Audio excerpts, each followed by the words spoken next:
Hello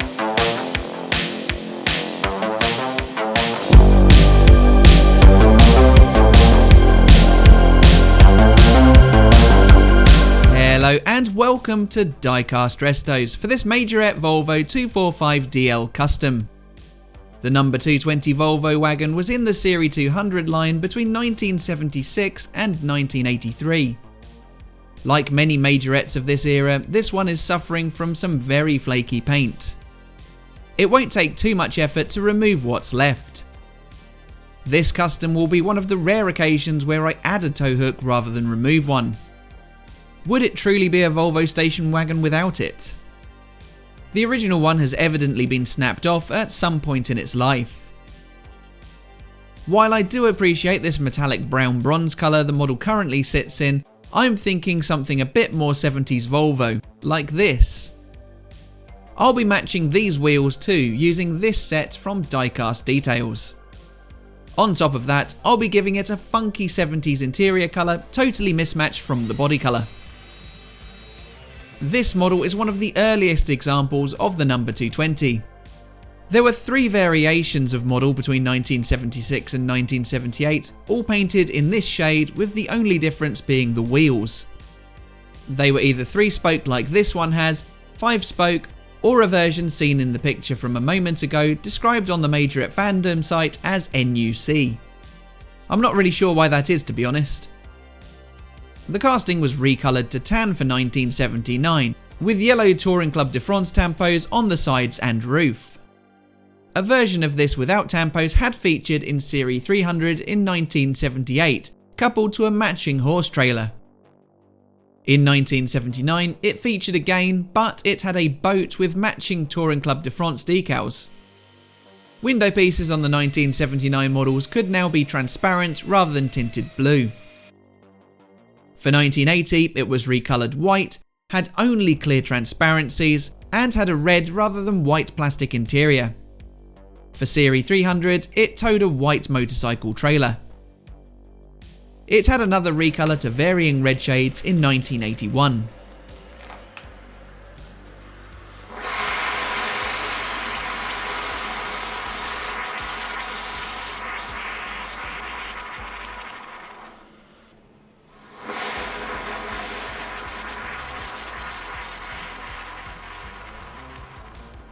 The 1981 models could have blue or untinted windows, red or white interiors, the full selection of wheels, and again featured in Serie 300 towing a horse trailer. This red casting carried over to 1982 only for the Dallas series, based on the TV soap opera. These were again towing horse trailers in varying colours. The 1982 Serie 200 models were recoloured green and were restricted to clear transparencies and white interiors. The Serie 300 offering now towed an inflatable boat trailer. For its final year on offer in 1983, the colours remained the same but for yellow and red anchor stickers, which were applied to the sides and bonnet. Again, the Serie 300 model was identical and towed the inflatable dinghy.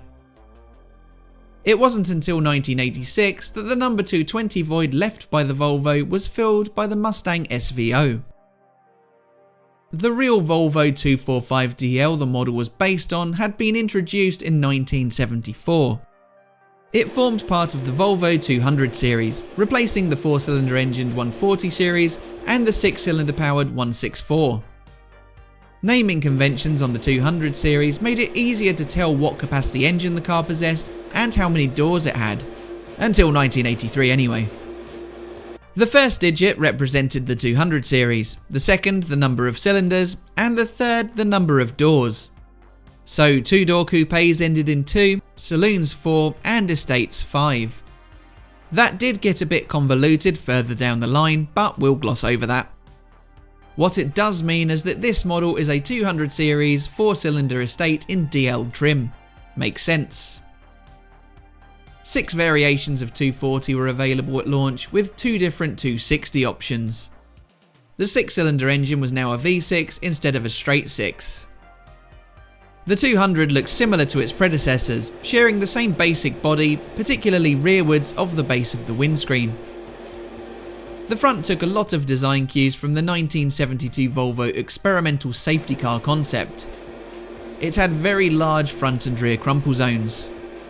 These features greatly improved driver and passenger safety in the event of a crash. It had McPherson's strut front suspension and rack and pinion steering. Power steering was fitted as standard to the 244GL, 264DL and 264GL.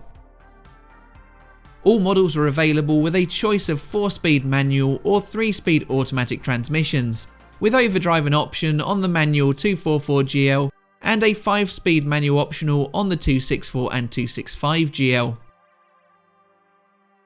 The 265 was introduced in 1975 and was the first production Volvo estate to be powered by a 6-cylinder engine. For the 1976 Paris Motor Show, Bertoni produced the 264TE, a stretched 7-seat limousine version that was used by the King of Sweden. The grille on the production model was modified for 1978 to give it a chrome surround. Following this for 1979 was a full front and rear facelift. The most obvious change was the introduction of flush-fitting square headlamps on the DL or rectangular lamps on the GL and GLE, in place of the recessed circular units. Saloons had new wraparound rear lamp clusters and a restyled leading edge to the boot lid. The rear of the estates remained unchanged. A 6-cylinder diesel arrived later in the year. In 1981, the car received another new grille, while the wagons were upgraded with new wraparound taillights. This was the year that the turbo also arrived. The dashboard was altered significantly, as was the instrument pod itself. Volvo dropped their DL and GLE labels for 1983, but were forced to bring trim levels back in 1984 following buyer protests. A 4-speed auto was now made an option on the GL. Despite Volvo's plans to discontinue the 200 series in the early 80s, sales proved to be strong and they followed this up with annual updates. With the introduction of the 700 series in 1982, the 6-cylinder estate was dropped. Meanwhile, 4-cylinder variants continued in production up until 1993. The final 200 series to be produced was a blue estate, which was displayed at the Volvo World Museum. To round off production, a one-off shortened 2-door station wagon was made to symbolise Volvo's shortened lead times. Around a third of all 240s sold were station wagons, which along with their spacious load area could have rear-facing foldable jump seats fitted to seat 7. These came with 3-point seatbelts and had a reinforced floor section to protect occupants in the event of a rear-end collision. 240s were ultimately replaced by the 850, which was introduced in 1991. Over 2.8 million 200 series Volvos were produced between 1974 and 1993. There were loads of special editions made over the years, which I don't have time to go into. However, I'll briefly dive into its motorsport history.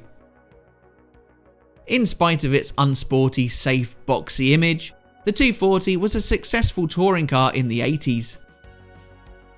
It proved to be fast in a straight line on circuits like Hockenheim, Monza and Bathurst, and it was reliable too.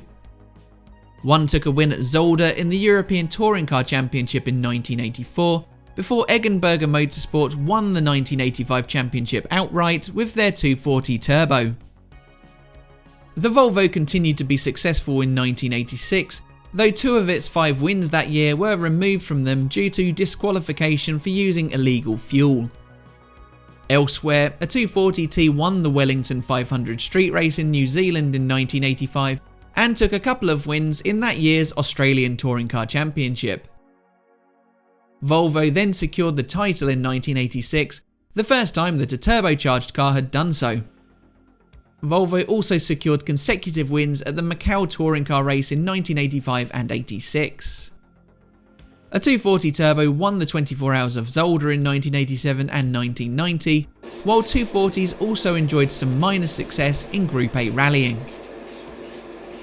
With that, I think it's about time that we wrapped up this build.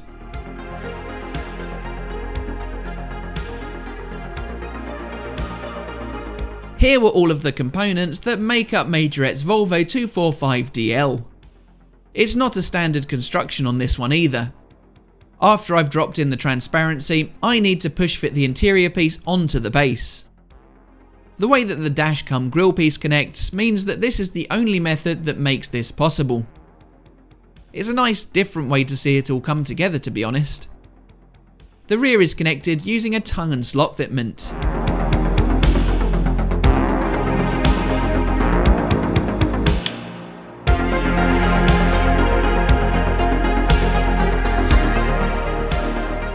This was how the Majorette Volvo 245DL was looking earlier, with its crusty paintwork peeling away. The model carries a ton of detail. 1970s Majorettes are some of the best around. It's just a shame that their paint adhesion lacked and they weren't that bit more resilient. Unusually for a custom, I decided to give this one back its tow hook. Why? Because it's a Volvo and it just felt right.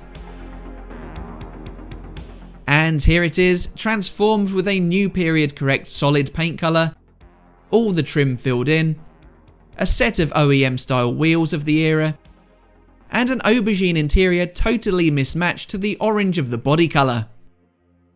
I did have to lower the ride height on the front, but the rear was sitting perfectly. It almost looks a bit sleeperish, I think. But what do you think? Tell me your thoughts on my custom build down below. Are you a fan of these type of OEM resto mods? Personally, I can't get enough of them. Looking at it on the turntable, you can't really tell that it has a blue tinted window piece. That's part of the reason why I went dark with the interior. It had to be a darker red, aubergine kind of shade after seeing some pics online of the real thing. Anyway, that's all from me for now. Please like, share and subscribe, and I will see you again soon for the next one. Bye for now.